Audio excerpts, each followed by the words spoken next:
Chapter 5 is about molecules and compounds. So in the last chapter we learned just about atoms and elements. This chapter we are going to learn about how they combine together. So we'll classify the different types of compounds, and especially we will spend time on learning how to write their formulas properly and to name them properly. So let's start out with just what a compound is. Compounds are pure substances. Right? A pure substance is something with fixed composition. Right? But it's going to contain two or more elements. So from two or more spots on the periodic table, right? But it's not enough to just throw two elements together in a container and call it a compound. They need a fixed, exact ratio. Okay? So it has to be exact, it has to be fixed. The chemical formula is what is used to describe that ratio. So water means we have an exactly 2-to-1 ratio, hydrogen to oxygen. And if it's a pure sample of water, it should be right on 2-to-1. Okay? Should be exactly that. The law of constant composition is what defines that. We mentioned that briefly a little while ago, but if the compound is pure, the ratio should be consistent. This is just a ratio of atoms there, but it turns out also the mass ratio is consistent. It's not going to be this exact number, but any sample should have the same mass ratio, if indeed it is a compound. Now, formula units is the group of atoms. Right? A formula unit is the group of atoms that are represented by a chemical formula. And the reason that we have to say it like this is for certain substances, like this one, it's a large group of atoms that represent the chemical formula, even though this is not a specific group of atoms that you would actually really be able to see based on the structure. And we'll make a little more sense out of that, but it has to do with ionic compounds. They're not made up of individual molecules the way molecular compounds are. But we can always talk about a formula unit. A formula unit is just the atoms that are represented. So one formula unit of this substance, called calcium phosphate, it has 3 calcium atoms. You can clearly see that from the subscript. But then we've got PO4 in parentheses with the 2, and we're going to talk about why that is, but certain groups of atoms exist as a unit or a group.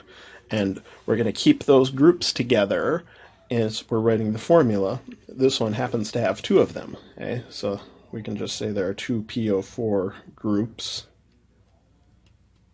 I'm going to put quotes around that because we're going to learn exactly what that is in a little while. But essentially, because there's 2 of those groups, that the number outside the parentheses has to be multiplied into all of them if you're interested in specifically how many atoms there are. So there are 2 phosphorus atoms. And then take a look, how many O atoms do you think it is? In 2 of those PO4 groups, there would be 8 O atoms. So we'll deal with formula units and so on a little bit more as we go on. In this page in your notes, why don't you leave that blank? Some of you may have already done this activity in class. Depending on the schedule, you may do this later in class. So this is an in-class activity that you're going to do to help classify the different substances. So we're going to skip over that. We're going to talk starting with molecular compounds. When we talk about compounds back here, it might be helpful if you added this. Right? Compounds, there are 2 types of compounds. There are molecular compounds and ionic. And they're very, very different. And we have to make sure that we know the difference between those because they behave differently, they're named differently, all that. So let's start with molecular compounds, and what's probably the most obvious statement of the chapter is that molecular compounds are made of molecules. Well, duh, right? Molecule is a group of bonded atoms, but even more than that statement is the fact that ionic compounds are not made of molecules. Ionic compounds do not have specific groups of bonded atoms, like molecular compounds do.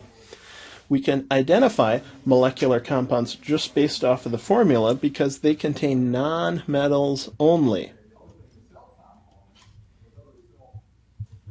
And that's very, very important. Something that students tend to forget, too. So if you run across a formula that has nonmetals only in it, that is a molecular compound. And the formula will list off all of the atoms that are connected together in that molecule. So H2O is a molecular compound because remember, H is a nonmetal, even though it's over on the left of the periodic table. That's the only nonmetal that's over there. So oxygen is a nonmetal. If it's nonmetals only, this is describing the atoms that are bonded together in a molecule.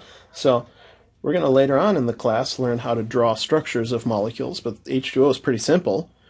A molecular sample of water has that water molecule, and then there's going to be another water molecule over here, and it's all going to be those. But these are individual units. This water molecule will be sort of moving independently of this water molecule.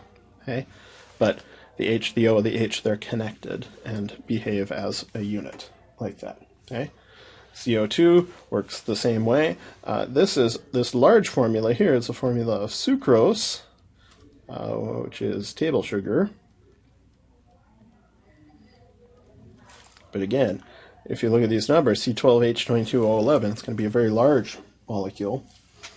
H2 is a very small, very simple molecule, but its formula is written as H2 because we have two hydrogen atoms connected together.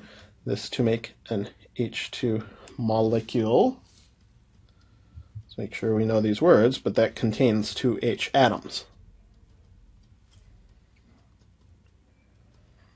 We saw some other elements that behaved this way, pure elements that exist as molecules. They're called diatomic elements. Elements that exist as pairs of atoms, and it turns out that's because they're too unstable as lone atoms that they pair up. And we'll talk about exactly how that works, again, later on, over in Chapter 10, we'll talk about that. But what you need to know right now is that there are 7 elements on the periodic table that are diatomic. Okay?